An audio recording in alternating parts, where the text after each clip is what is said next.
দাহিয়াতুল কালবি রাদিয়াল্লাহু তাআলা আনহু আল্লাহর নবী সাল্লাল্লাহু আলাইহি ওয়াসাল্লামের সামনে এবার বলতেছেন, ইয়া রাসূলুল্লাহ ইয়া হাবিবাল্লাহ, আমি একজন ব্যবসায়ী ছিলাম, বিভিন্ন দেশের মধ্যে বিভিন্ন দেশে ঘুরে ঘুরে ব্যবসা করতাম। একবার আমার স্ত্রীর গর্ভে একজন সন্তান রেখে আমি যখন ব্যবসার কাজে অনেক দূরে চলে গেলাম, আমার স্ত্রীকে বললাম, যদি আমার এই সন্তানটা ছেলে হয় তাকে রেখে দিবা, আর যদি মেয়ে হয় তাকে হত্যা করে ফেলবা, তাকে রাখার দরকার নাই, মেয়ে হইলে। এ কথা বলে গেছি। ভাইয়েরা আমার, 4 বছর পরে ইতিহাস সাক্ষী, 4 বছর পরে তিনি যখন তার বাড়িতে চলে আসলেন, আসার পরে এবার তার গর্ভে যে সন্তান হয়েছিল সেটা ছিল মেয়ে। এবার স্ত্রী অনেক ভয়ে ভয়ে এই মেয়েকে পরিচয় করিয়ে দিল, এত সুন্দর একটা কন্যা সন্তান হয়েছে ভাইরা আমার, চাঁদের মতো ফুটফুটে সুন্দর, এত সুন্দর যার দিকে তাকালে চোখ ফেরানো যায় না, এমন একজন সুন্দরী কন্যা রব্বুল আলামিন তাকে দিয়েছেন। মার তো মায়া লেগে গিয়েছে, মা তাকে হত্যা করতে পারে নাই।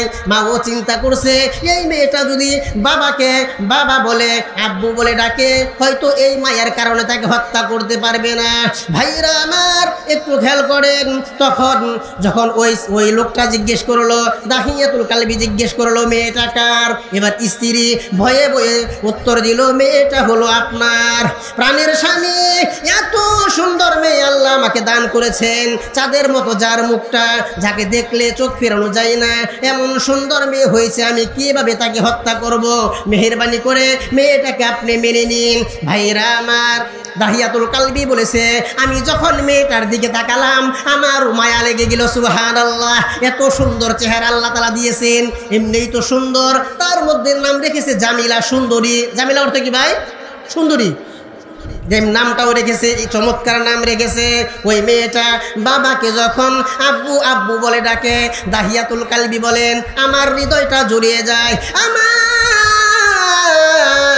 প্রাণটা ঠান্ডা হয়ে যায়। কিন্তু একবার আমি ওই মেয়েটার দিকে তাকাই, আর একবার চিন্তা করি, এই সমাজের মধ্যে মানুষ আমাকে বলবে আমি একজন মেয়ের বাবা, এটা আমার জন্য একটা কলঙ্ক।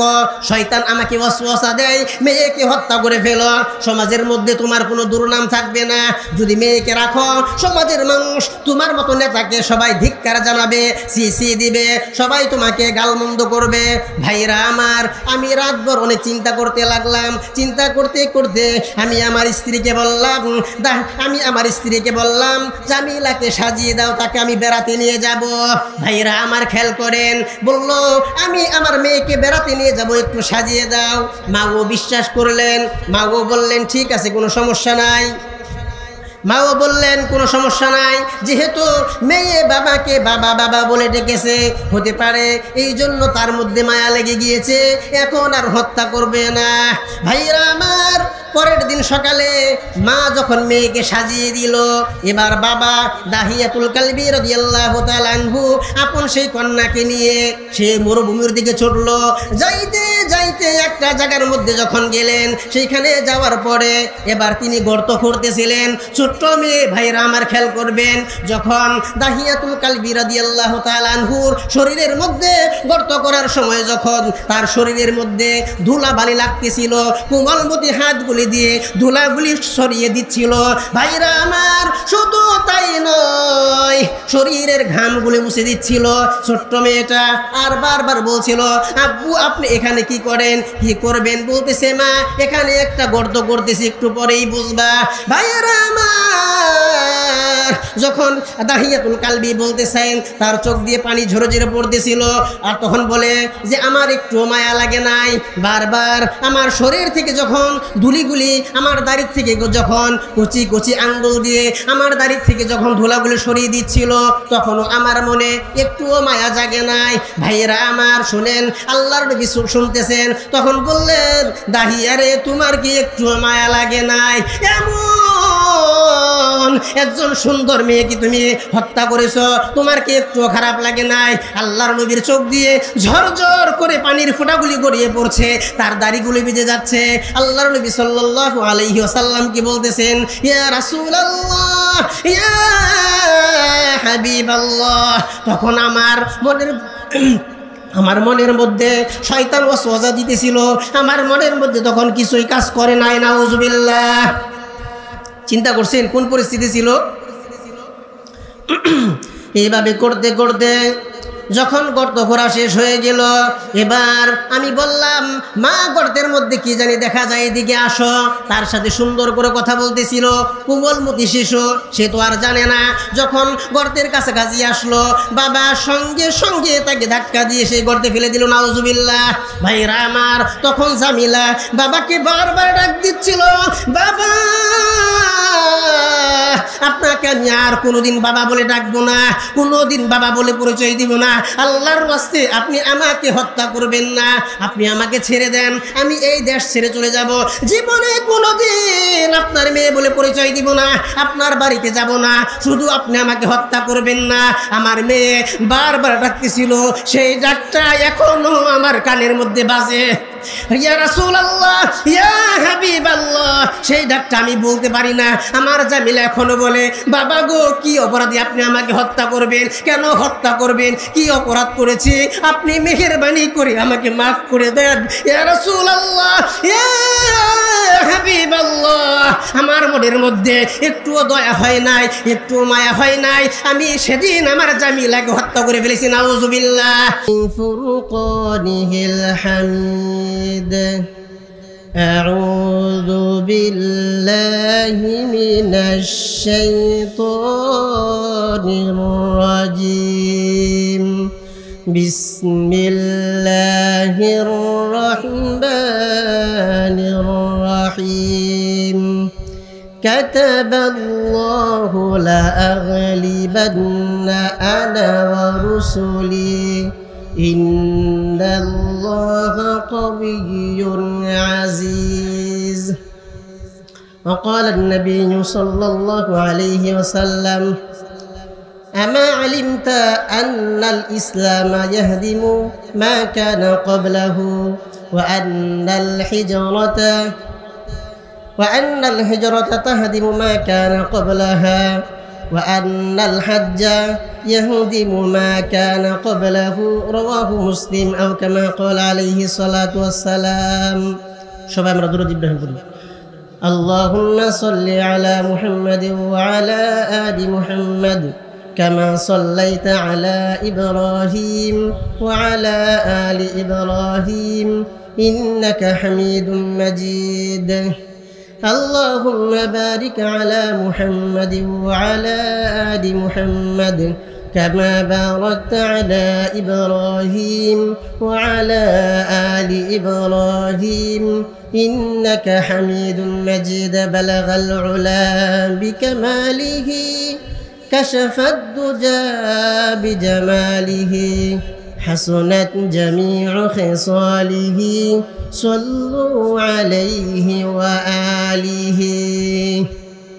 وآيا جنك آنك زمانك ضرورتي وآيا جنك آنك زمانك ضرورتي وآيا جنك آنك لي بنتين فكرتي حقيقتك خبر ديني بشيرا يا نذيرا يا شاهين شاهي نجسك فاوجومي فقيرا يا مبارك هو زمان কি খতমুল মুরসালি আয়া সাহাবে রহমাতান কার রহমাতুল লিল আলামিন আয়া।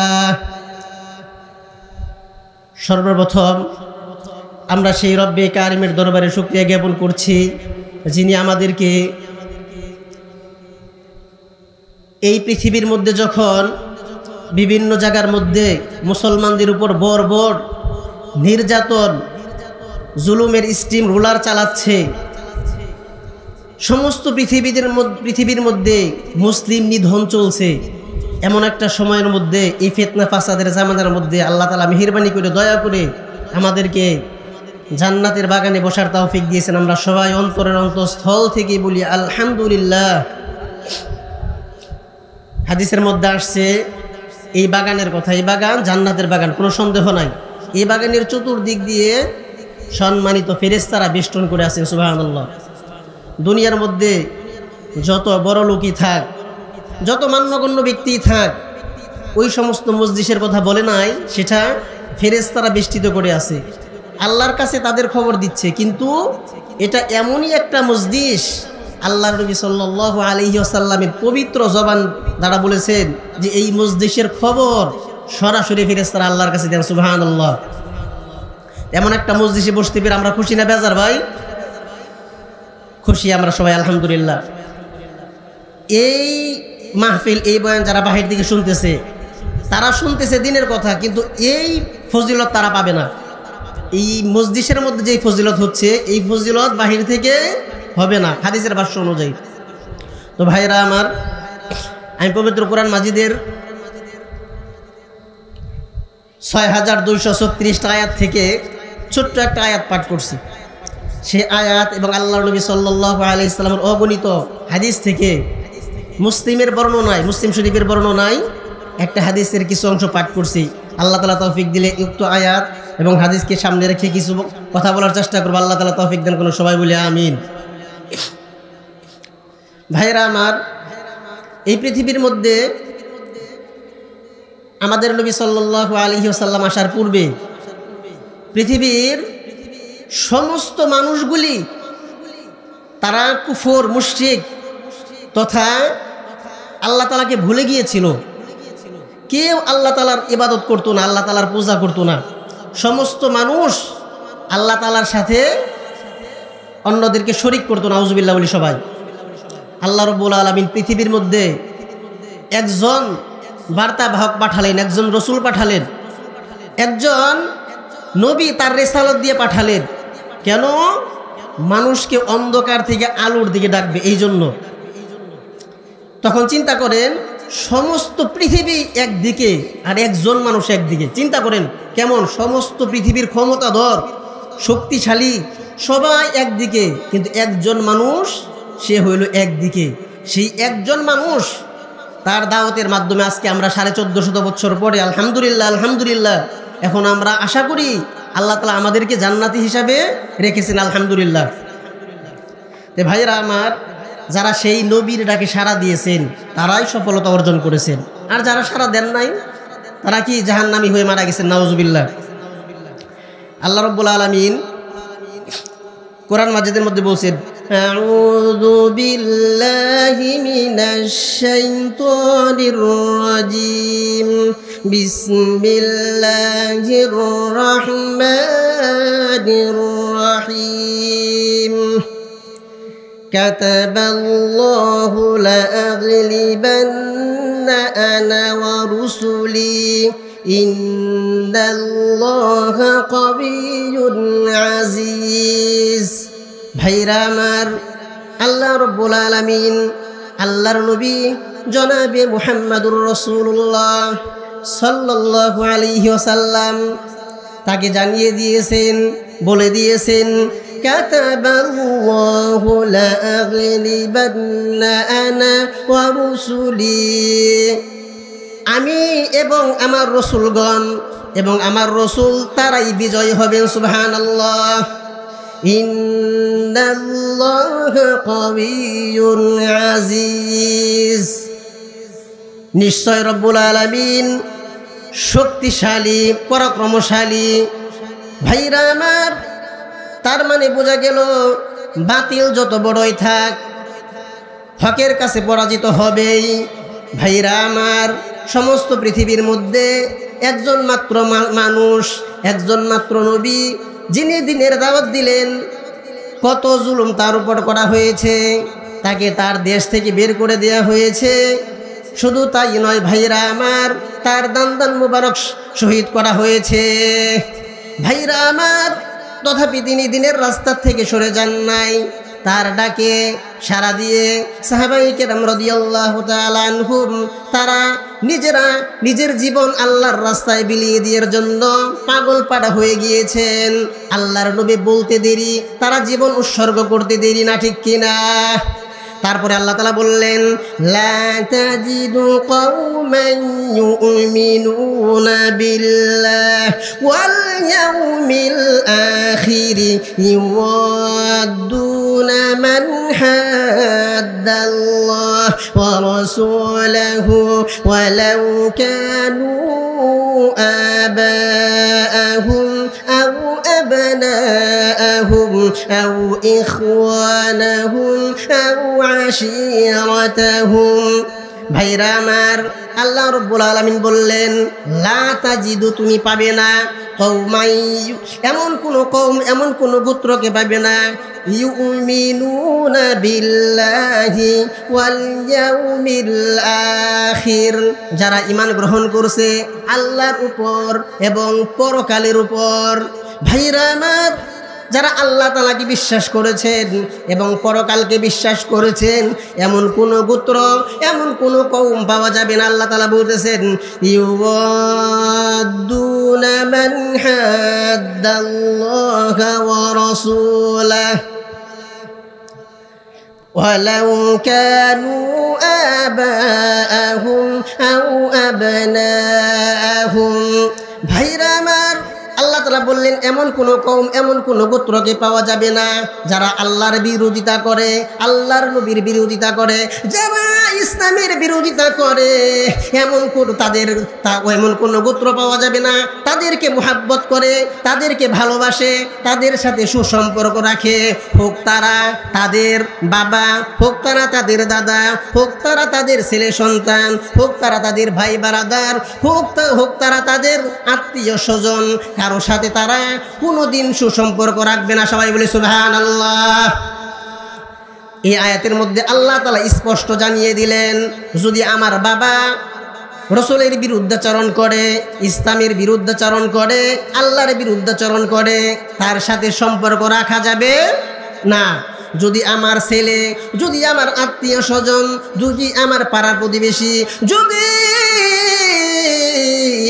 আমার প্রাণের বন্ধু যাকে ছাড়া আমি চলতে পারি না একটা মুহূর্তও থাকতে পারি না এমন বন্ধু সেও যদি আল্লাহ তাআলাকে ভালো না বাসে আল্লাহ তাআলার বিরুদ্ধাচরণ করে তার সাথেও সম্পর্ক রাখা যাবে না ঠিক কিনা ভাইরা আমার আল্লাহ তাআলা বললেন উলাইকা কাতাবা ফি কুলুবিহিমুল ঈমান সবাই বলে আল্লাহু আকবার আল্লাহ তাআলা বলতেছেন তাদের অন্তরের মধ্যে রব্বে কারীম ঈমান লিখে দিয়েছেন সুবহানাল্লাহ ওয়া আইয়াদাহুম বিরূহিম মিন এবং এমন অদৃশ্য শক্তি আল্লাহ তাআলা তাদেরকে দিয়ে দিয়েছেন সমস্ত পৃথিবী একদিকে চলে গেলেও তারা কোনোদিন ঈমান থেকে একটুও নড়বে না ঠিক কিনা ভাইরা আমার আল্লাহ রাব্বুল আলামিন তারপর বললেন ওয়া ইউদখিলুহুম জান্নাতিন তাজরি মিন তাহতিহাল আনহারু খালিদিনা ফিহা আল্লাহ তাআলা তাদেরকে এমন জান্নাতে দাখিল করাবেন তাদেরকে এমন জান্নাতে দাখিল করবেন যেই জান্নাতের নিচ দিয়ে ঝর্ণা প্রবাহিত হবে সুবহানাল্লাহ পানি প্রবাহিত হবে ভাইরা আমার সেই জান্নাতের মধ্যে তারা কতদিন থাকবে আল্লাহ তাআলা বললেন খালিদিনা ফিহা তারা চিরস্থায়ীভাবে সেখানে থাকবেন সুবহানাল্লাহ রাদিয়াল্লাহু আনহুম ওয়া রাদু আনহু আল্লাহ রব্বুল আলামিন তাদের প্রতি সন্তুষ্ট সুবহানাল্লাহ তারাও রব্বুল আলামিনের প্রতি সন্তুষ্ট উলাইকা হিজবুল্লাহ আলা ইন্না হিজবাল্লাহি হুমুল মুফলিহুন আর এই দলটাই হইল আল্লাহ তাআলার দল আল্লাহু আকবার এই দলটা কারা ভাইরা আমার আল্লাহ তাআলার দল আলা ইন্না হিজবাল্লাহি হুমুল মুফলিহুন আল্লাহ রাব্বুল আলামিন বলে দিলেন হিজওয়ালা ইন্না হিজবাল্লাহ যারা আল্লাহ তাআলার দল তারাই সফল কাম সুবহানাল্লাহ ভাইরা আমার সাহাবায়ে কেরাম রাদিয়াল্লাহু তাআলা আনহুম আল্লাহর নবীর ডাকে কেমন ভাবে সাড়া দিয়েছেন কেমন ভাবে ঈমান এনেছেন তার একটা দৃষ্টান্ত আমি বর্ণনা করতেছি আমরা সবাই জানি হযরত আমির হামজা রাদিয়াল্লাহু তাআলা আনহু আল্লাহর নবীর চাচা ছিলেন আবার দুধ ভাইও ছিলেন কি ছিলেন ভাই আল্লাহর নবীর চাচা এবং দুধ ভাই একই ব্যক্তি থেকে একই মহিলা থেকে আল্লাহর নবী এবং হামজা রাদিয়াল্লাহু তাআলা আনহু দুজন দুধ পান করেছেন। তো সেই হিসাবে একবার হলো আল্লাহর নবীর চাচা, আবার আল্লাহর নবীর ভাই, দুধ ভাই। সে আমিরে হামজা রাদিয়াল্লাহু তাআলা আনহু তিনি কেমন ছিলেন একটু খেয়াল করেন। আল্লাহ রাব্বুল আলামিন তাকে বীর হিসাবে বানিয়েছেন। আমরা জুমার দিন যে দ্বিতীয় খুতবা পড়ি সেখানে বলা হয়, হাদিসের মধ্যে আসছে, ওয়া হামজাতু আসাদুল্লাহি ওয়া আসাদু রাসূলি। আল্লাহ তাআলা হামজা রাদিয়াল্লাহু তাআলা আনহুকে আল্লাহ তাআলার বাঘ বলেছেন, আল্লাহ তাআলার সিংহ বলেছেন। সুবহানাল্লাহ। আল্লাহ আল্লাহর নবী রাসূলের কি সিংহ বলেছেন হযরত হামজা রাদিয়াল্লাহু তাআলা আনহুকে। তিনি এমন ছিলেন, একদিকে 1000 লোক আর একদিকে উনি বরাবর মনে করা হতো। চিন্তা করেন আল্লাহ তাআলা তাকে কেমন বানিয়েছিলেন, কেমন বীর ছিলেন। তার একটা প্রতিদিনের অভ্যাস ছিল শিকার করা। তিনি শিকার করতে খুব পছন্দ করতেন প্রতিনিয়ত, এটা তার কাজ ছিল, তার খুবই পছন্দ ছিল এটা। যেমন আমাদের বর্তমান জামানার পোলাপানে গেমস খেলে, কি জানে গেমস খেলে, ফায়ার গেমস, আরও কি জানে গেমস খেলে। এই গেমসগুলো যেমন তাদের খুব পছন্দ, ওই ফায়ার গেমস আর অন্য গেমস, ঠিক আল্লাহর নবী সাল্লাল্লাহু আলাইহি ওয়াসাল্লামের যে চাচা, ওনার অভ্যাস ছিল, ওনার পছন্দ ছিল শিকার করা, প্রাণী শিকার করা। উনি এই জঙ্গলে বিভিন্ন জায়গায় ঘুরে বেড়াতেন, শিকার করতেন। ভাইরা আমার, একদিন হামজা রাদিয়াল্লাহু তাআলা আনহু শিকার করে বাড়ির দিকে আসতেছিলেন। এমন সময় পথিমধ্যে আব্দুল্লাহ ইবনে জুদানের একজন বাদী, তিনি আমিরে হামজা রাদিয়াল্লাহু তাআলা আনহুর সামনে দাঁড়ালেন। দাঁড়িয়ে বলতেছে, আপনার কাছে আমি অনুরোধ করতেছি, আপনার ভাতিজা মুহাম্মদকে আজকে যেই পরিমাণ গালমন্দ করা হয়েছে, তাকে শুধু গালমন্দ করে ক্ষান্ত হয় নাই, তাকে আঘাত পর্যন্ত করা হয়েছে, নাউজুবিল্লাহ, রক্তাক্ত করা হয়েছে। আজকে মুহাম্মদের বাবা দুনিয়ার মধ্যে নাই, মুহাম্মদ এতিম, এই জন্য তার উপর এমন নির্যাতন হয়। আপনার মতো একজন চাচা জীবিত থাকার পরেও কেন এমন জুলুম হবে, কি আপনার কি মনে একটুও কষ্ট লাগে না? হামজা রাদিয়াল্লাহু তাআলা আনহু এবার তিনি খেপে গেলেন, তার রাগ উঠে গেল। তিনি ওই অবস্থার মধ্যে, তার হাতের মধ্যে ছিল বল্লম এবং এই গলার মধ্যে ছিল তীর ধনুক ছিল। এই অবস্থার মধ্যে তিনি আবু জাহেলের সামনে গেল। সে আঘাতটা করেছিল আবু জাহেল, সব থেকে বড় কাফের, ইসলামের মধ্যে সর্বশ্রেষ্ঠ মহান কাফের ছিল আবু জাহেল। সেই আবু জাহেল কেমন কাফের ছিল ভাইয়েরা আমার, যেদিন আবু জাহেলকে হত্যা করা হবে, মৃত্যুর পূর্বে যখন তার বুকের উপর আব্দুল্লাহ ইবনে মাসউদ রাদিয়াল্লাহু তাআলা আনহু বসলেন, তখন দেখা গেল আবু জাহেল বলতেছে, ও আব্দুল্লাহ, এতদিন তোমাদের সাথে আমার যেই পরিমাণ শত্রুতা ছিল, আজকে আমি মারা যাব, আজকে আমার শত্রুতা আরো বেড়ে গেল, নাউজুবিল্লাহ। তোমাকে একটা অনুরোধ করি, একটা কাজ করবা, তুমি যেহেতু আমার গলা কাটবা, মৃত্যুর আগে সবাই কিন্তু মাপ চায়, ভীত হয়। সে বলতেছে, তুমি যেহেতু আমার গলাটা কাটবা, আমার গলাটা একটু বেশি করে কাটবা। কেন? যখন আমাদের লাশগুলির মাথাগুলি যখন দাঁড় করানো হবে, যেন মানুষগুলি বুঝে এটা হলো সেই নেতার লাশ। নাউজুবিল্লাহ বলেন। চিন্তা করেন কত বড় কাফের, গলা কাটবে, সে বলতেছে একটু নিচে থেকে কাটো, যাতে লাশটা যখন রাখে এই মাথাটা একটু উঁচা থাকে, আমার মাথাটা, আমি তো নেতা, মারা যাইব, তারপরেও তার এই অবস্থা ছিল। এত বড় কাফের। সেই কাফের আবু জাহেল আল্লাহর নবীকে আঘাত করেছে ভাইয়েরা আমার। এবার হামজা রাদিয়াল্লাহু তাআলা আনহু কোনো দিকেই তাকালেন না, তিনি সরাসরি তার হাতের বল্লম দিয়ে আবু জাহেলের মাথার মধ্যে আঘাত করলেন। সুবহানাল্লাহ। ভাইয়েরা আমার, সঙ্গে সঙ্গে সমস্ত আরবের মধ্যে অন্যতম প্রখ্যাত কাফের আবু জাহেলের মাথা ফেটে রক্তগুলি ঝরঝর করে পড়তেছে। একজন মানুষও আবু জাহেলকে কিছু বলতেছে না। আমিরে হামজা এত বড় বীর ছিলেন। শুধু তাই নয় ভাইরা আমার, ইতিহাস সাক্ষী, তখন আমিরে হামজা রাদিয়াল্লাহু তাআলা আনহু বললেন, যেহেতু ইসলামের জন্যই আমার ভাতিজাকে আঘাত করা হয়েছে, যেহেতু দিনের জন্য নবীর উপর আঘাত করা হয়েছে, আমি আজকে সবার সামনে সাক্ষী দিলাম, আশহাদু আল্লা ইলাহা ইল্লাল্লাহু ওয়াহদাহু لا شريك له وأشهد أن محمدا عبده ورسوله সবাই বলে আল্লাহু আকবার। তিনি মুসলমান হয়ে গেলেন। সমস্ত আরবের মধ্যে হইচই পড়ে গেল, আমিরে হামজা মুসলমান হয়ে গিয়েছে, আমিরে হামজা মুসলমান হয়ে গিয়েছে। এত বড় বীর বাহাদুর আজকে আমাদের হাত ছাড়া হয়ে গিয়েছে, আজকে মুসলমান হয়ে গিয়েছে। মুসলমানদের শক্তি আরো বেড়ে গিয়েছে।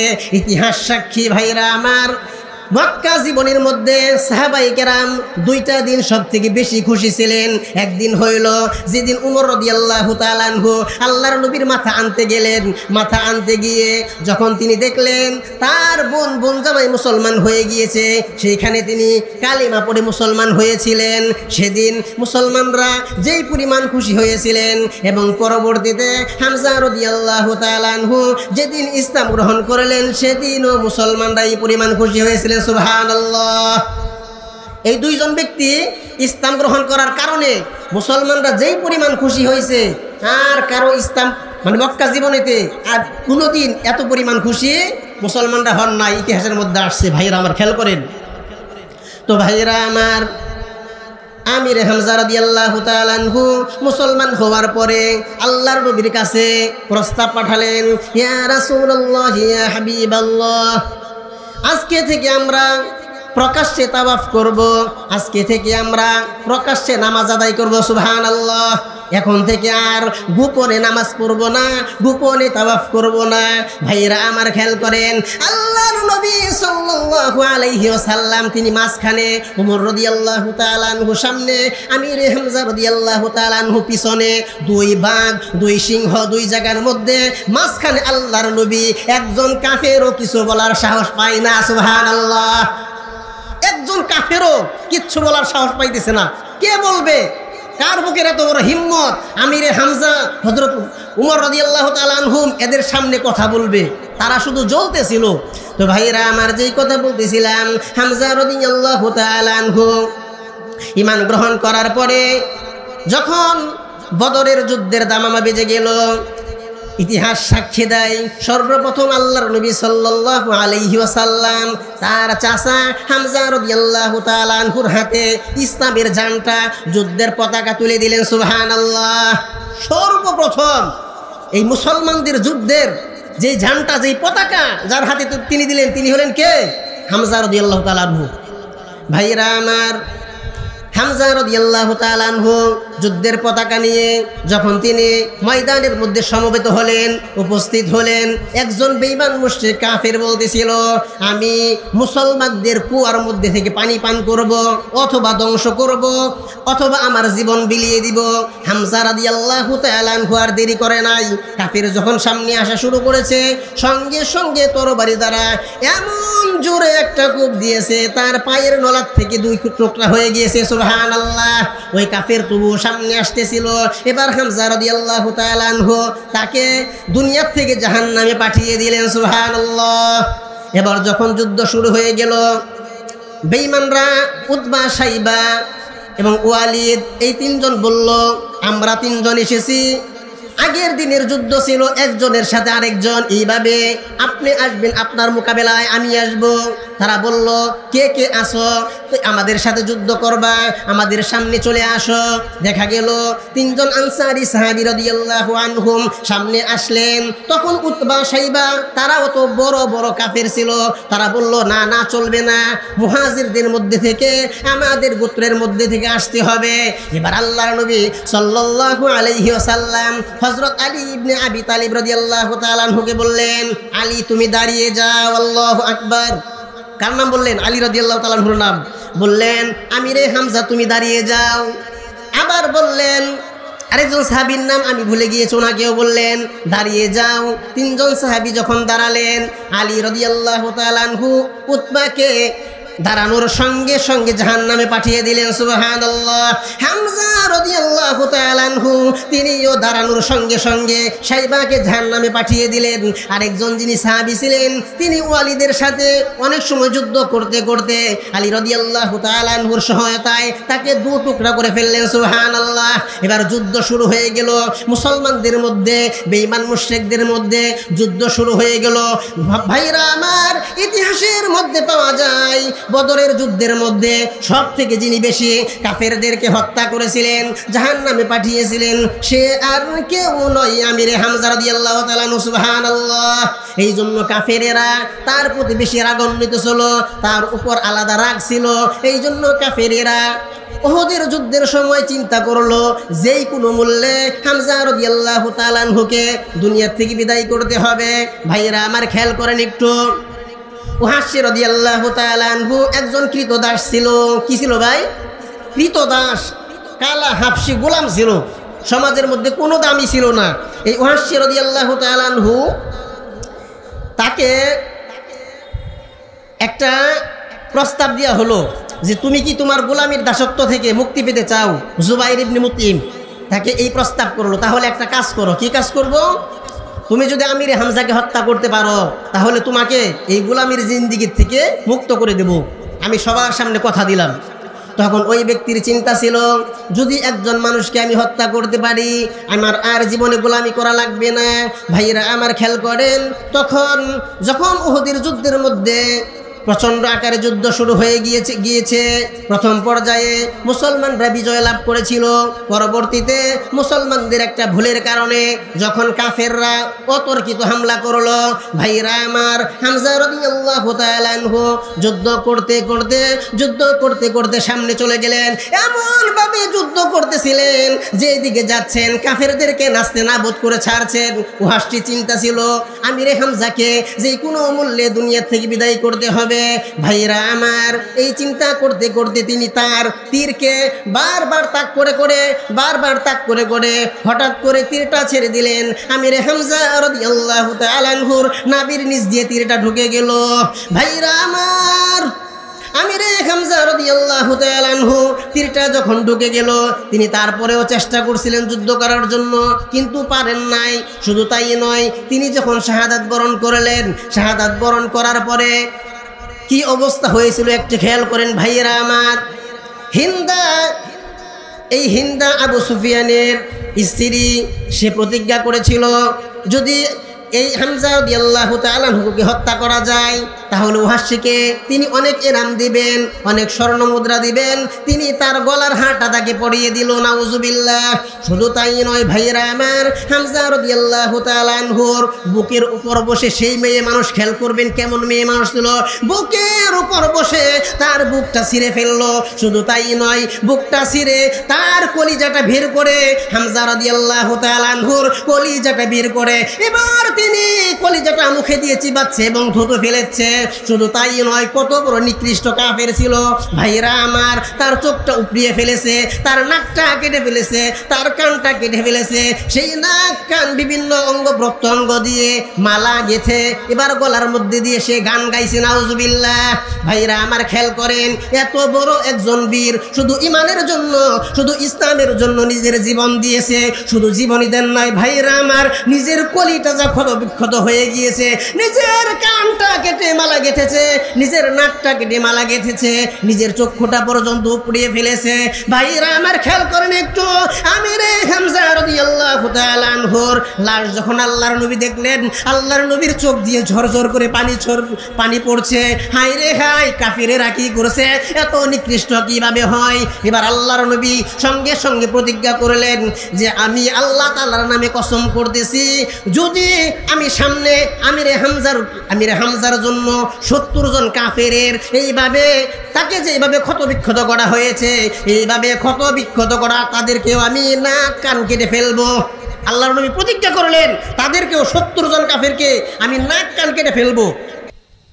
তখন আল্লাহ তাআলা আয়াত নাজিল করলেন, ওয়া ইন আকাবতুম ফাআকিবু বিমিথলি মা উকিবতুম به ولئن صبرتم لهو خير للصابرين ভাইরা আমার, পবিত্র কোরআন মাজিদের মধ্যে আল্লাহ তাআলা আয়াত নাজিল করে জানিয়ে দিলেন, ওয়া ইন আকাবতুম ফাআকিবু বিমিথলি মা উকিবতুম বিহি, যদি আপনি তাদের বিরুদ্ধে প্রতিশোধ নিতে চান, তারা যেই পরিমাণ নাক কেটেছে, কান কেটেছে, যেই পরিমাণ ক্ষতবিক্ষত করেছে তার থেকে বেশি করা যাবে না। মানে যেই পরিমাণ তারা লাশটাকে ক্ষতবিক্ষত করছে, আপনি যাদেরকে প্রতিশোধ দিবেন এর থেকে বেশি করা যাবে না। ওয়ালা ইন সাবারতুম লাহুয়া খায়রুল লিস-সাবিরিন, আর যদি আপনি ধৈর্য ধারণ করেন তাহলে এটা ধৈর্য ধারণকারীদের জন্য কতই না ভালো, উত্তম। সুবহানাল্লাহ। তার মানে আল্লাহ তাআলা বলতে চাচ্ছেন ধৈর্য ধারণ করা এটা হলো কি ভাইরা, উত্তম, ভালো। তারপর আল্লাহ তাআলা আদেশই করলেন, ওয়াসবির ওয়া মা সাবরুকা ইল্লা বিল্লাহ ওয়া লা তাহজান আলাইহিম ওয়া লা তাকু ফি দাইকিম মিম্মা ইয়ামকুরুন। ভাইরা আমার, আল্লাহ রাব্বুল আলামিন আল্লাহর নবীকে বললেন, আপনি আল্লাহর জন্য ধৈর্য ধারণ করুন, আল্লাহর জন্য ধরেন, আর দুনিয়ার কারোর জন্য ধৈর্য ধারণ করতে হবে না। ইন্নাল্লাহা মা'আল্লাযীনা ইত্তাকাউ ওয়াল্লাযীনা হুম মুহসিনুন। আল্লাহ রাব্বুল আলামিন বললেন, নিশ্চয় আল্লাহ তাদের সাথে আছেন যারা তাকওয়া অবলম্বন করে এবং মানুষের উপর ইহসান করে। রব্বে কারীম তাদের সাথে আছেন। সুবহানাল্লাহ। তখন আল্লাহর নবী সাল্লাল্লাহু আলাইহি ওয়াসাল্লাম তিনি তার কসমের কাফারা ভেঙে ফেললেন এবং তিনি কসমের কাফারা দিয়ে দিলেন। কাফেরদেরকে আর হত্যা এরকম ভাবে বিকৃত করেন নাই।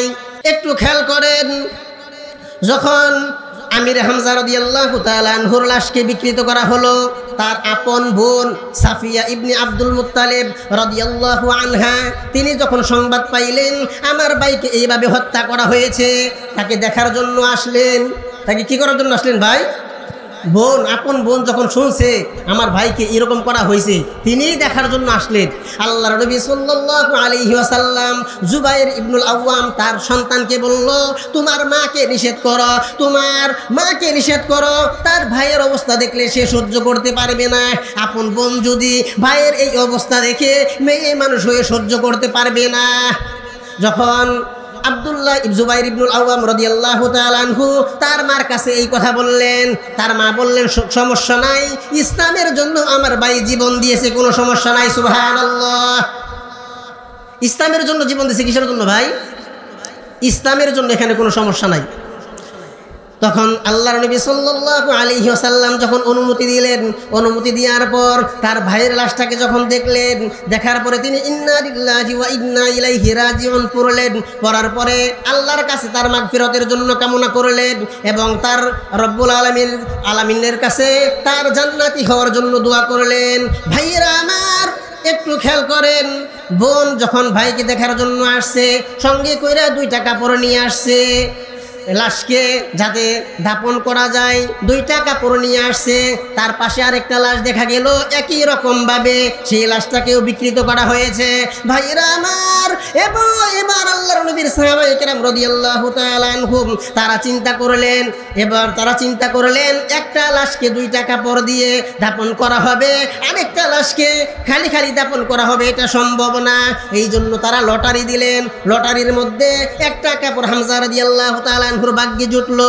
সেই কাপড়টা দিয়ে যখন তার পা ঢাকা হয় তখন মাথাটা সরে যায়, যখন মাথা ঢাকা হয় তখন সেই পাটা সরে যায়। এবার আল্লাহর নবী সাল্লাল্লাহু আলাইহি ওয়াসাল্লাম বললেন, তার মাথাটা ঢেকে দাও এবং তার পাটা ঘাস দিয়ে ঢেকে দাও। চিন্তা করেন ভাইয়েরা আমার, ইসলামের জন্য জীবন দিয়েছে, সর্বশেষ নিজের লাশটাকেও কাপন দ্বারা পূর্ণভাবে আবৃত করতে পারে নাই। তারা কেমনভাবে ইসলামের আগে হয়েছিল, কেমনভাবে অনুসরণ করেছে, ইসলামের জন্য তারা কি করেছেন, কেমনভাবে জীবন দিয়েছেন। ভাইয়েরা আমার, হযরত আমর ইবনুল আস রাদিয়াল্লাহু তাআলা আনহু কত বড় সাহাবী ছিলেন। সারা জীবন ইসলামের জন্য যুদ্ধ করেছেন, সারা জীবন জিহাদ করেছেন, সারা জীবন যুদ্ধের সেনাপতি থেকেছেন। তিনি মৃত্যুর সময় মুসলিমের বর্ণনার মধ্যে আসছে ওয়ালের দিকে মুখ করে বারবার কান্নাকাটি করতেছিলেন। এবার তার ছেলে বললেন, ওগো আব্বা, আল্লাহর নবী কি আপনাকে জান্নাতের সুসংবাদ দেয় নাই? আল্লাহর নবী কি আপনাকে আল্লাহ তাআলা ক্ষমা করে দিবেন এমন ঘোষণা করে নাই? তখন তিনি বললেন, আমার ছেলে শোনো, আমার জীবনে 3টা অবস্থা অতিক্রান্ত হয়েছে। কয়টা অবস্থা ভাই? 3টা। 1 নম্বর হইল আমি বেঈমান কাফের ছিলাম। তখন আমার কাছে মুহাম্মদ ইবনে আব্দুল্লাহর থেকে ঘৃণিত ব্যক্তি আর কেউ ছিল না, নাউজুবিল্লাহ। তখন যদি আমি মুহাম্মদ ইবনে আব্দুল্লাহকে আমার হাতের নাগালে পাইতাম, সঙ্গে সঙ্গে তাকে আমি হত্যা করতাম, নাউজুবিল্লাহ। ওই অবস্থায় মারা গেলে আমি জাহান্নামী হয়ে যাইতাম। 2 নম্বর অবস্থা হইল আমি যখন ইসলামের মধ্যে দাখিল হইলাম, তখন আল্লাহর নবী সাল্লাল্লাহু আলাইহি ওয়াসাল্লামকে এত বেশি মুহাব্বত করেছি, এত বেশি ভালোবেসেছি, কোনোদিন তার দিকে আমি ভালো করে নজর দিতে পারি নাই। আমার লজ্জা লাগতো। এখন যদি আমাকে জিজ্ঞেস করা হয় আল্লাহর নবীর অবয়ব কেমন ছিল, আমাকে একটু বর্ণনা করে দাও, কোনোদিনই আমি বর্ণনা করতে পারবো না। তখনও যদি আমি মারা যাইতাম, কোনো সন্দেহ ছাড়া আমি জান্নাতি ছিলাম। তারপরে আমার জীবনের মধ্যে কত কিছুই চলে আসছে। এখন আমি মারা গেলে কি হবে জানি না। আমি যখন ইসলাম গ্রহণ করব, ইসলাম গ্রহণ করার পূর্বে আল্লাহর নবীর কাছে গেলাম। আল্লাহর নবীকে বললাম, ইয়া রাসূলুল্লাহ, ইয়া হাবিবাল্লাহ, আমি আপনার হাতে বায়াত হব, ইসলাম গ্রহণ করব, মেহেরবানি করে আপনার হাতটা বাড়িয়ে দেন। আমর ইবনুল আস বললেন, আপনার হাতটা বাড়িয়ে দেন, আমি আপনার কাছে বায়াত হব। আল্লাহর নবী সাল্লাল্লাহু আলাইহি ওয়াসাল্লাম তার হাতটা বাড়িয়ে দিলেন। এবার আমর ইবনুল আস তার হাতটাকে টেনে নিয়ে নিলেন। আল্লাহর নবী জিজ্ঞেস করলেন, আমর ইবনুল আস, তোমার কি হয়েছে? মুসলিমের বর্ণনা। তখন আমর ইবনুল আস বলতেছেন, ইয়া রাসূলুল্লাহ, ইয়া হাবিবাল্লাহ, আমি যদি ইসলাম গ্রহণ করি, আল্লাহ রাব্বুল আলামিন কি আমাকে মাফ করে দিবেন? আমাকে কথা দিতে হবে, আল্লাহ তাআলা যদি আমাকে মাফ করে দেন তাহলে আমি কি ইসলাম গ্রহণ করব। আল্লাহর নবী সাল্লাল্লাহু আলাইহি ওয়াসাল্লাম বললেন, আমা আলিমতা আন্নাল ইসলাম ইয়াহদিমু মা কানা ক্বাবলাহু ওয়া আন্নাল হিজরাতা মা কানা ক্বাবলাহা ওয়া আন্নাল হাজ্জা ইয়াহদিমু মা কানা ক্বাবলাহু। ভাইরা আমার, আল্লাহর নবী সাল্লাল্লাহু আলাইহি ওয়াসাল্লাম বললেন, আমর ইবনুল আস 3টা জিনিস মানুষের জীবনের সমস্ত গুনাহগুলিকে মিটিয়ে দেয়। সুবহানাল্লাহ। কয়টা জিনিস ভাইয়েরা আমার? 3টা জিনিস। 1 নম্বর হইল, যত বড় বেঈমানি হোক, যত বড় কাফির হোক না কেন, যদি ইসলাম গ্রহণ করে, যদি ঈমান গ্রহণ করে, রব্বুল আলামিন তাকে মাফ করে দেন। সুবহানাল্লাহ।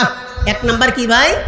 ইসলাম গ্রহণ করলে আল্লাহ তাআলা তাকে মাফ করে দেন। 2 নম্বর বললেন, ওয়া আন্নাল হিজরাতা তাহদিমু মা কানা ক্বাবলাহা। 2 নম্বর, আল্লাহর জন্য যদি কেউ হিজরত করে, আল্লাহর জন্য যদি, ইসলামের জন্য যদি কেউ হিজরত করে, রব্বুল আলামিন তাকেও মাফ করে দিবেন। সুবহানাল্লাহ।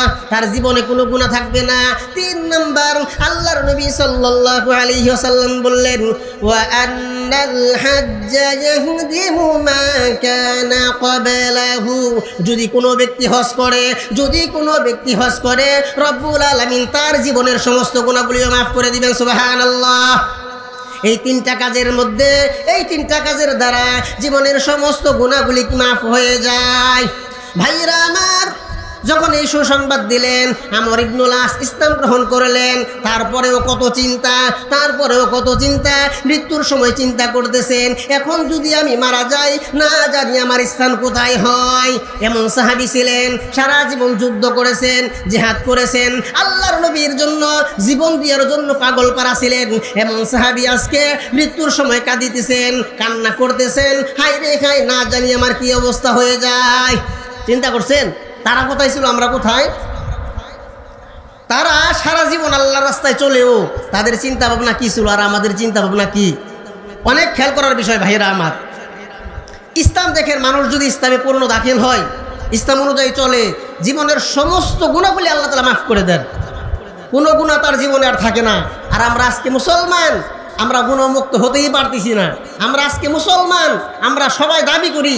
আচ্ছা, আজকে যদি আপনাকে আমাকে যদি কেউ কাফের বলে, আপনার আমার খারাপ লাগবে না? কষ্ট লাগবে না?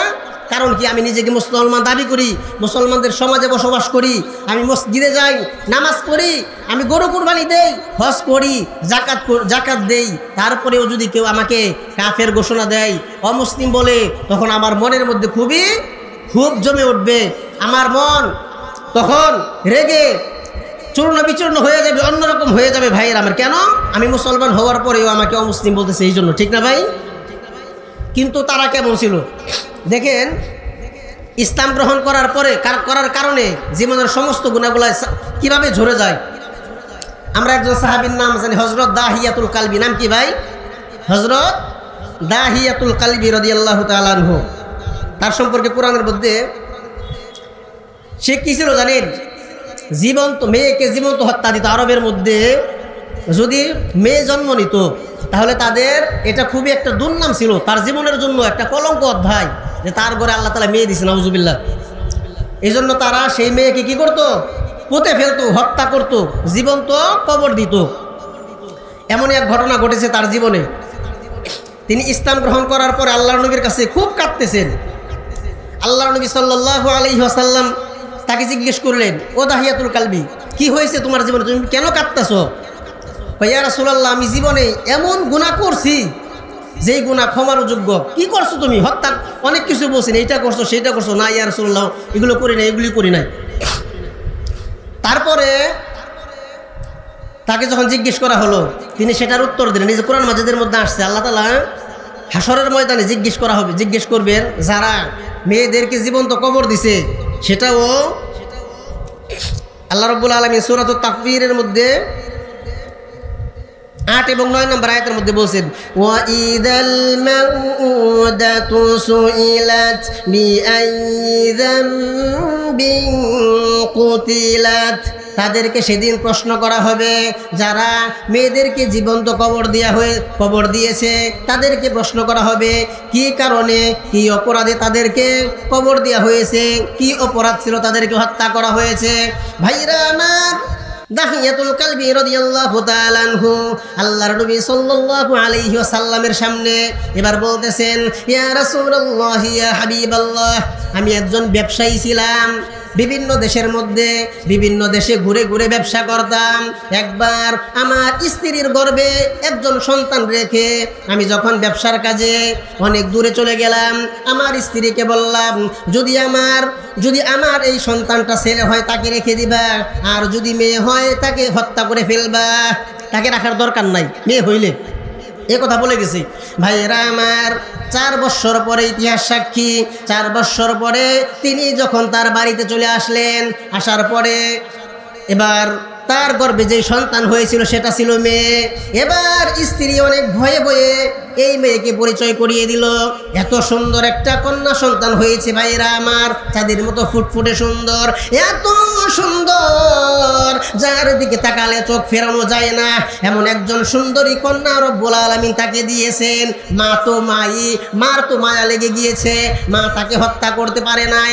মা ও চিন্তা করছে, এই মেয়েটা যদি বাবাকে বাবা বলে, আব্বু বলে ডাকে, হয়তো এই মায়ের কারণে তাকে হত্যা করতে পারবে না। ভাইরা আমার, একটু খেয়াল করেন, যখন ওই লোকটা জিজ্ঞেস করলো, দাহিয়াতুল কালবি জিজ্ঞেস করলো মেয়েটা কার, এবার স্ত্রী ভয়ে ভয়ে উত্তর দিল, মেয়েটা হলো আপনার প্রাণের স্বামী, এত সুন্দর মেয়ে আল্লাহ আমাকে দান করেছেন, চাঁদের মতো যার মুখটা, যাকে দেখলে চোখ ফেরানো যায় না, এমন সুন্দর মেয়ে হয়েছে, আমি কিভাবে তাকে হত্যা করব? মেহেরবানি করে মেয়েটাকে আপনি মেনে নিন। ভাইরা আমার, দাহিয়াতুল কালবি বলেছে, আমি যখন মেয়েটার দিকে তাকালাম আমার মায়া লেগে গেল। সুবহানাল্লাহ, এত সুন্দর চেহারা আল্লাহ তাআলা দিয়েছেন, এমনিই তো সুন্দর, তার মধ্যে নাম রেখেছে জামিলা, সুন্দরী। জামিলা অর্থ কি ভাই? সুন্দরী। যে নামটাও রেখেছে, চমৎকার নাম রেখেছে। ওই মেয়েটা বাবাকে যখন আব্বু আব্বু বলে ডাকে, দাহিয়াতুল কালবি বলেন, আমার হৃদয়টা জড়িয়ে যায়, আমার প্রাণটা ঠান্ডা হয়ে যায়। কিন্তু একবার আমি ওই মেয়েটার দিকে তাকাই, আর একবার চিন্তা করি, এই সমাজের মধ্যে মানুষ আমাকে বলবে আমি একজন মেয়ের বাবা, এটা আমার জন্য একটা কলঙ্ক। শয়তান আমাকে ওয়াসওয়াসা দেয়, মেয়েকে হত্যা করে ফেলো, সমাজের মধ্যে তোমার কোনো দুর্নাম থাকবে না।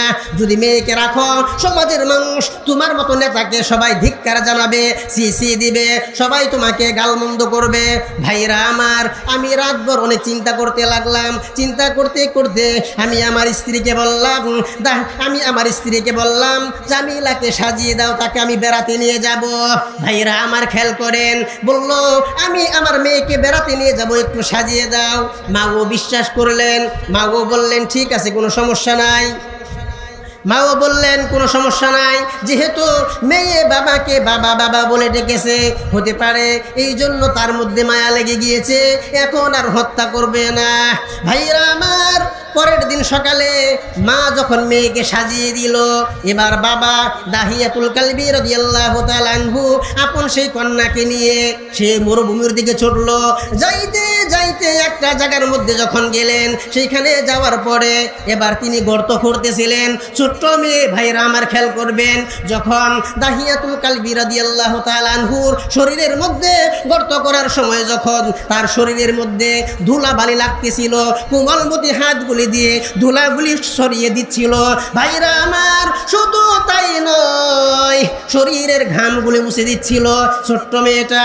আর বারবার বলছিল, আব্বু আপনি এখানে কি করেন, কি করবেন? বলতেছে, মা এখানে একটা গর্ত করতেছি, একটু পরেই বুঝবা। ভাইরা আমার, যখন দাহিয়াতুল কালবি বলতেছেন, তার চোখ দিয়ে পানি ঝরে ঝরে পড়তেছিল। আর তখন বলে যে আমার একটু মায়া লাগে নাই। বারবার আমার শরীর থেকে যখন ধুলিগুলি আমার দাড়ির থেকে যখন কুচি কুচি আঙ্গুল দিয়ে আমার দাড়ির থেকে যখন ধুলাগুলি সরিয়ে দিচ্ছিল, তখনও আমার মনে একটুও মায়া জাগে নাই। ভাইয়েরা আমার শুনেন, আল্লাহর নবী শুনতেছেন, তখন বললেন, দাহিয়ারে তোমার কি একটু মায়া লাগে নাই? এমন একজন সুন্দর মেয়েকে তুমি হত্যা করেছ, তোমার কি একটু খারাপ লাগে নাই? আল্লাহর নবীর চোখ দিয়ে ঝরঝর করে পানির ফোঁটাগুলি গড়িয়ে পড়ছে, তার দাড়িগুলি ভিজে যাচ্ছে। আল্লাহর নবী সাল্লাল্লাহু আলাইহি ওয়াসাল্লাম কি বলতেছেন, ইয়া রাসূলুল্লাহ, ইয়া হাবিবাল্লাহ। তখন আমার মনের মধ্যে শয়তান ওয়াসওয়াসা দিতেছিল, আমার মনের মধ্যে তখন কিছুই কাজ করে নাই। নাউজুবিল্লাহ। চিন্তা করছেন কোন পরিস্থিতি ছিল? এইভাবে করতে করতে যখন গর্ত খোঁড়া শেষ হয়ে গেল, এবার আমি বললাম, মা গর্তের মধ্যে কি জানি দেখা যায়, এদিকে আসো। তার সাথে সুন্দর করে কথা বলতেছিল কোমলমতি শিশু, সে তো আর জানে না। যখন গর্তের কাছাকাছি আসলো, বাবা সঙ্গে সঙ্গে তাকে ধাক্কা দিয়ে সেই গর্তে ফেলে দিল। নাউজুবিল্লাহ। ভাইরা আমার, তখন জামিলা বাবাকে বারবার ডাক দিচ্ছিল, বাবা আপনাকে আমি আর কোনোদিন বাবা বলে ডাকবো না, কোনোদিন বাবা বলে পরিচয় দিব না। আল্লাহর ওয়াস্তে আপনি আমাকে হত্যা করবেন না, আপনি আমাকে ছেড়ে দেন, আমি এই দেশ ছেড়ে চলে যাব। জীবনে কোনোদিন আপনার মেয়ে বলে পরিচয় দিব না, আপনার বাড়িতে যাব না, শুধু আপনি আমাকে হত্যা করবেন না। আমার মেয়ে বারবার ডাকতেছিল, সেই ডাকটা এখনো আমার কানের মধ্যে বাজে, ইয়া রাসূলুল্লাহ, ইয়া হাবিবাল্লাহ।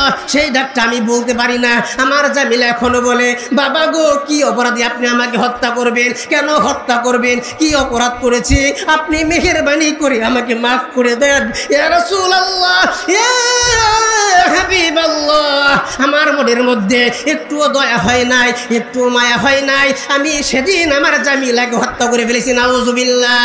সেটা আল্লাহ তাআলা বলছেন, ওয়া ইদাল মাউউদাতু সুইলাত বিআইয়ি যানবিন কুতিলাত। ভাইরা আমার, আল্লাহর নবী সাল্লাল্লাহু আলাইহি ওয়াসাল্লাম তাকেও সুসংবাদ দিয়েছেন, আন্নাল ইসলাম ইয়াহদিমু মান কানা ক্বাবলাহু।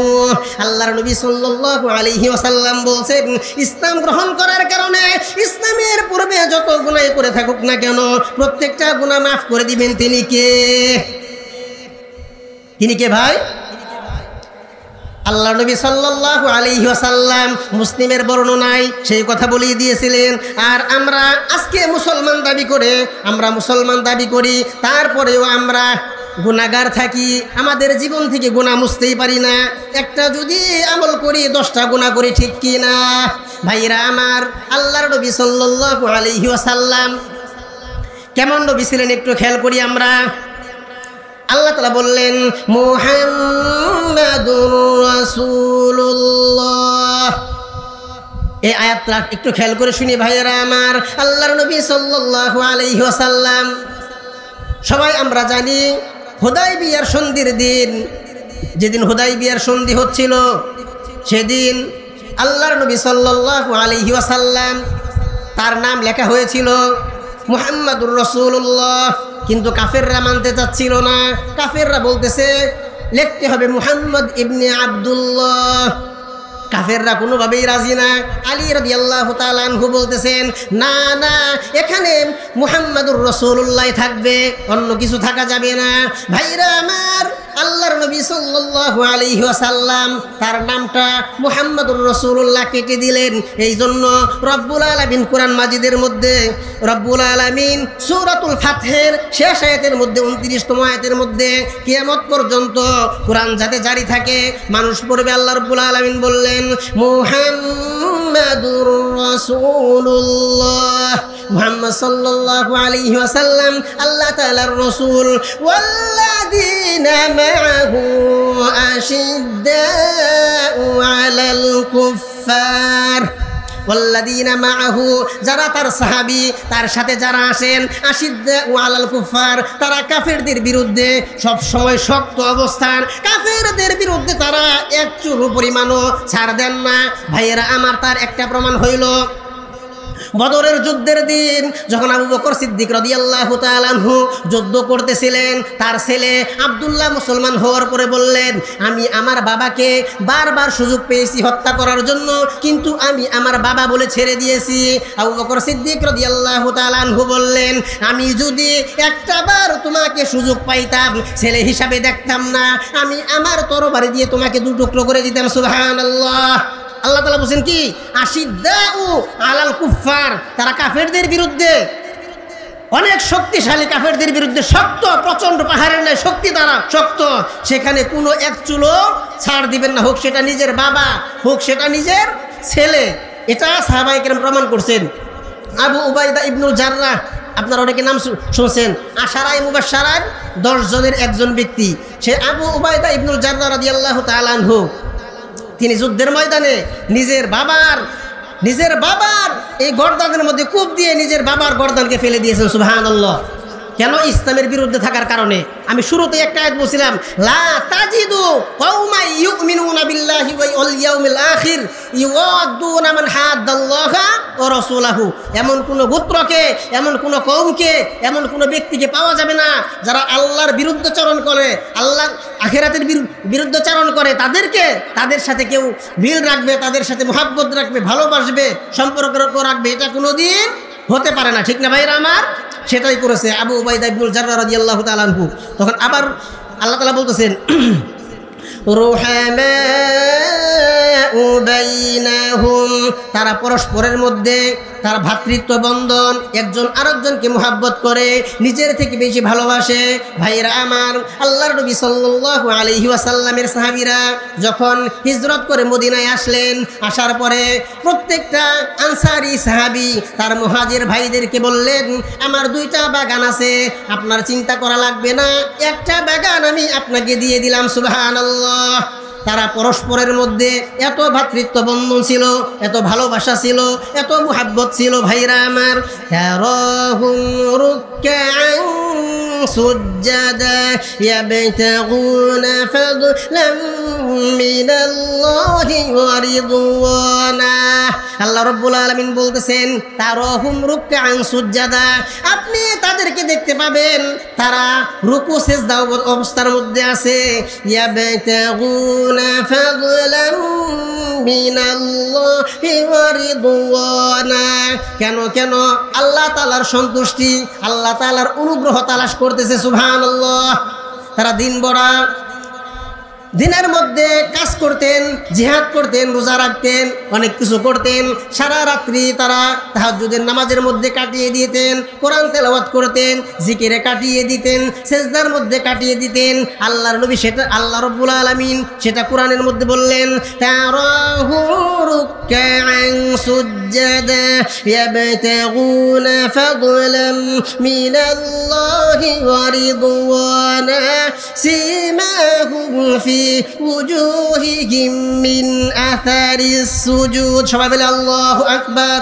ভাইরা আমার, আল্লাহ রাব্বুল আলামিন বললেন তাদের কপালের মধ্যে, তাদের সেজদার জায়গার মধ্যে চিহ্ন দেখা যায়। আমাদের সমাজে যারা নামাজ পড়ে অনেকের কপালে কালো দাগ হয় না? অনেকের কপালে কালো দাগ হয়, কিন্তু অনেকের কপালে সুন্দর, আলহামদুলিল্লাহ। আল্লাহ তাআলা সেটার সার্টিফিকেট দিয়েছেন কোরআন মাজিদের মধ্যে, সূরাতুল ফাতহির 29 নম্বর আয়াতের মধ্যে আপনারা পড়ে দেখবেন। আর আমাদের এই সমাজের মধ্যে এক শ্রেণীর ভণ্ড পীর ফকিররা আছে যারা বলে নাউজুবিল্লাহ, কপালের মধ্যে যাদের দাগ হয় তারা নাকি দাগি, জাহান্নামী, নাউজুবিল্লাহ। আল্লাহ তাআলা বলে দিলেন যে তাদের কপালের মধ্যে সেজদার চিহ্ন সেটা দেখা যাবে, আর তারা বলতেছে বিপরীত, যে তারা নাকি জাহান্নামী, নাউজুবিল্লাহ। চিন্তা করেন, যে ব্যক্তি আল্লাহ তাআলার বিরুদ্ধাচরণ, কোরআনের বিরুদ্ধাচরণ করে, সে কি মুসলমান থাকতে পারে? কোনোদিন পারে? পারে না। তথাপি আমরা তাদের কাছে যাই একটা সন্তানের জন্য, নাউজুবিল্লাহ। তাদের কাছে যাই বলি আমার অমুক সমস্যা, তাদের কাছে যাই, আরে ভাই তারা নিজেরাই তো মৃত, তাদের কবর কি হচ্ছে, তাদের কবর কি হচ্ছে তারাই তো জানে না। তারা কি জান্নাতি না জাহান্নামী তাদের খবর নাই। তাদের কাছে যাই আমরা অনেক কিছু চাই। যে আমাদের বুসাই পাগলার মাজারে কত কিছু চাই, নাউজুবিল্লাহ। তার নামটাই হলো বুসাই, একটা ভালো নামও না। তার নাম কি ভাই? প্রসিদ্ধ নাম হইল বুসা। আমরা বুসা বলি, কারা জান্নাত ভিতরে চলে গেছে তাকে বুসা বলি না? তার নাম হলো বুসাই পাগলা। আবার নাম পাগলা, সে নাকি দিবে ছেলে, নাউজুবিল্লাহ। কোনোদিন কখনো কোনো মুসলমানের জন্য এটা জায়েজ হবে না। সম্পূর্ণ শিরিক। কারো কাছে সন্তান চাওয়া, কারো কাছে ধন সম্পদ চাওয়া, কারো কাছে অন্য কিছু চাওয়া, এটা কি ভাই? শিরিক। সব কিছুর মালিক কে ভাই? সমস্ত কিছুর মালিক আল্লাহ। এই জন্য আল্লাহ তাআলা ছাড়া অন্য কারো কাছে কিছুই চাওয়া যাবে না। আল্লাহ তাআলা বলতেছেন, সিমাহুম ফি উজুহিহিম মিন আথারিস সুজুদ, তাদের চেহারার মধ্যে, সেজদার জায়গার মধ্যে চিহ্ন দেখা যাবে। তারা যে আল্লাহ তাআলাকে সেজদা করে, এই জন্য তাদের চেহারার মধ্যে সেজদার চিহ্ন ফুটে ওঠে। যালিকা মাসালুহুম ফিত তাওরাহ। এই মেসালটা আল্লাহ রাব্বুল আলামিন তাওরাতের মধ্যে বলেছেন, ওয়া মাতালুহুম ফিল ইনজিল কাযারইন আখরাজা শাতআহু ফাআযারহু ফাস্তাগলাযা ফাস্তাওয়া আলা সুকিহি ইউজিবুজ যুররা লিয়াগীযা বিহিমুল কুফফার। আল্লাহ রাব্বুল আলামিন বলতেছেন, একটা গাছের উদাহরণ দিয়ে, একটা গাছ যেমন দানার থেকে একটু বড় হয়, গাছটা শক্তিশালী হয়, তার মধ্যে শিকড় হয়, শিকড়ের মধ্যে সে শক্তি নিয়ে দাঁড়াতে পারে। এমনিভাবে মুসলমানরাও তারা যখন ঈমান আনে, ঈমানের উপর বলিয়ান হয়ে শক্তিশালী হয়ে যায়, সেটা দেখে কাফেরদের অন্তরের মধ্যে জ্বালা পোড়া শুরু হয়ে যায়। নাউজুবিল্লাহ বলি সবাই। وعد الله الذين آمنوا وعملوا الصالحات منهم مغفرة وأجرا عظيما। ভাইরা আমার, রব্বুল আলামিন ওয়াদা করেছেন, আল্লাযীনা আমানু ওয়া আমিলুস সলিহাতি মিনহুম মাগফিরাতাও ওয়া আজরান আযীমা। যারা ঈমান আনবে, আমলে সলেহ করবে, আল্লাহ রাব্বুল আলামিন তাদেরকে মাফ করে দিবেন। সুবহানাল্লাহ। ওয়া আজরান আযীমা। এবং রব্বুল আলামিন তাদের এমন নিয়ামত দিবেন, এমন সফলতা দিবেন, যেই সফলতার উপর কোনো সফলতা হতে পারে না। অর্থাৎ হাসরের ময়দানে তাদেরকে মাফ করে দিয়ে জান্নাত দিবেন। সুবহানাল্লাহ। ভাইরা আমার, খেয়াল করেন ইসলামের জন্য সাহাবায়ে কেরাম কি করেছেন এবং ইসলাম গ্রহণ করার পরে তাদের অবস্থা কি হয়েছে সেই সংক্রান্ত আলোচনা করলাম। এই জন্য নৈরাশ হওয়ার কিচ্ছু নাই। আল্লাহ রাব্বুল আলামিন তার বান্দাদেরকে বলছেন কি জানেন? কুল ইয়া ইবাদিয়াল্লাযীনা আসরাফু আলা আনফুসিহিম লা তাকনাতু মির রাহমাতিল্লাহ বান্দা তুমি গুনাহ করেছো, সারা জীবন অন্যায় করেছো, অপরাধ করেছো, খুন খারাপি করেছো, সারা জীবন জিনা করেছো, চুরি করেছো, তুমি অন্যায় করেছো, আমি রব্বে কারিমের দয়ার থেকে তুমি কখনো নৈরাশ হইও না। আমি রব্বুল আলামিন তোমাদেরকে মাফ করে দিব আমার কাছে তওবা করলে। সুবহানাল্লাহ। ভাইরা আমার, সাহাবায়ে কেরাম রাদিয়াল্লাহু তাআলা আনহুম এত গুনাহ করার পরেও তারা জীবন্ত সন্তান হত্যা করেছে, তারপরেও ইসলাম কবুল করার কারণে রব্বি কারিম তাদেরকে মাফ করে দিয়েছেন। ভাইরা আমার, সারা জীবন অনেক অন্যায় করেছে, এমন ইতিহাসের মধ্যে পাওয়া যায় শত খুন করেছে, তারপরেও তওবা করার কারণে রব্বি কারিম মাফ করে দিয়েছেন।